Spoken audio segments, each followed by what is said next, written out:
जैसे का तैसा। एक बुढ़िया थी जिसकी आंखें चली गई। वह एक वैद्यराज के पास गई और कहा, अगर आप मेरी आंखें ठीक कर देंगे तो मैं आपको उचित इनाम दूंगी। अगर आप ऐसा नहीं कर पाए तो मैं आपको कुछ नहीं दूंगी। वैद्यराज तैयार हो गया और वह अगले दिन बुढ़िया के घर जाकर उसका इलाज करने लगा, पर उसे उसके घर रखे सामान को देखकर लालच आ गया। बुढ़िया को दिखता तो था नहीं। इसी का फायदा उठाकर वैद्यराज एक एक सामान चुरा लिया। फिर उसने बुढ़िया के घर जाना छोड़ दिया।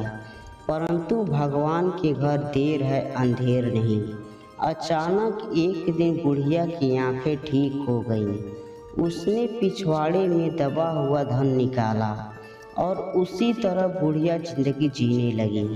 वैद्यराज सोचने लगा कि उसका सारा जेवरात और सामान हमने लूट लिया था, पर जब वैद्यराज उसे फिर से वैसा देखा तो वह राज दरबार में जाकर शिकायत कर दी। राज दरबार में बुढ़िया माना कि उसने कहा था कि अगर उसकी आंखें ठीक हो गईं तो वह वैद्यराज को उचित इनाम दूंगी। पर महाराज, जब हमने आंखें खोली तो हमारे घर में एक भी सामान नहीं दिखाई दिया। यहाँ तक कि हमारे घर में एक भी बर्तन भी नहीं दिखाई दिया। फिर यह कैसे कह सकते हैं कि मेरी आंखें ठीक हो गई हैं? अगर ठीक हो गई है तो मेरा सामान कहाँ है?